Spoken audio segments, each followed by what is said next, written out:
अस्सलामुअलैकुम, मेरा नाम डॉक्टर कमल बुटानी है। मैं बतौर कंसल्टेंट गैस्ट्रोएंटरोलॉजिस्ट हेपेटोलॉजिस्ट कराची में मुख्तलिफ जगहों पर अपनी सर्विसेज सर अंजाम दे रहा हूँ। आज का हमारा जो मौजू है वो है H pylori infection. H pylori क्या होता है? एच पाइलोरी दरअसल एक जरासीम है कि बैक्टीरिया है। वो क्या करता है, वो गंदे पानी और गंदे खाने के ज़रिए हमारे मैदे तक पहुँचता है और मैदे की दीवारों को जाकर इन्फिल्ट्रेट करके उसमें अल्सर, गैस्ट्राइटिस यानी कि मैदे की सोजिश, वहाँ पर जो ज़ख़म होता है जिसको अल्सर कहा जाता है वो करवाता है। और अगर उसको वक्तन ट्रीट ना किया जाए या डायग्नोज ना किया जाए, उसकी अगर बर वक्त तशख़ीस ना की जाए, वो आगे चलकर मैदे की कैंसर की शक्ल भी इख्तियार कर सकता है।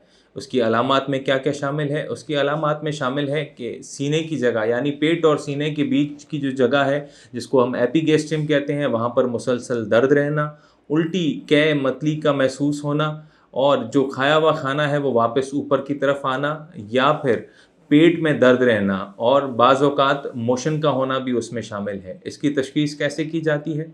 इसकी तशख़ीस निहायती आसान है। बाज़ औक़ात इसकी तशख़ीस जो है वो पखाने के टेस्ट के ज़रिए की जाती है जिसको stool for H pylori antigen कहा जाता है, और एक सांस का टेस्ट होता है यूरिया ब्रेथ टेस्ट, उसके ज़रिए की जाती है। और अगर इन दोनों चीज़ों में ना मिले तो अपर जीआई एंडोस्कोपी करके मैदे की बायोप्सी के ज़रिए इसको कंफर्म किया जाता है और फिर इसका 14 दिन का एंटीबायोटिक्स का कोर्स करके इसको ख़त्म किया जाता है। और उसके साथ साथ कुछ ऐसी दवाइयाँ भी दी जाती हैं जो मैदे में हुए हुए ज़ख्मों को और सोजिश को हील करें ताकि आगे जो है दोबारा एच पाइलोरी आने के जो इम्कान है वो बहुत कम हो जाए। एच पाइलोरी का जो इलाज है उसमें जो एंटीबायोटिक्स दी जाती हैं वो लेने से कुछ दिनों तक आपको ऐसा महसूस होता है कि जैसे ये सिम्टम्स आपके बढ़ चुके हैं, लेकिन उसमें आपको कतई घबराने की ज़रूरत नहीं होती। वो 1-2 दिन ऐसा महसूस होता है, लेकिन उसके बाद ये सारी चीज़ें जो है वो नॉर्मलाइजेशन की तरफ जाती हैं और जो आपके सिम्टम्स हैं वो भी बेहतर हो जाते हैं और जो ये जरासीम है ये भी मैदे से ख़त्म हो जाता है।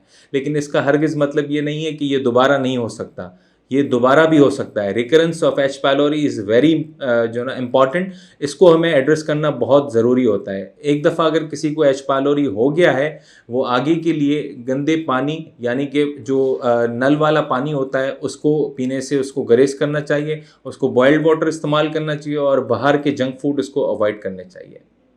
पाकिस्तान के टॉप डॉक्टर्स के साथ अपॉइंटमेंट बुक करें, वो भी पेशेंट फीडबैक देखते हुए। आज ही ओला डॉक ऐप डाउनलोड करें। ओला डॉक, डॉक्टर का अपॉइंटमेंट आसानी से।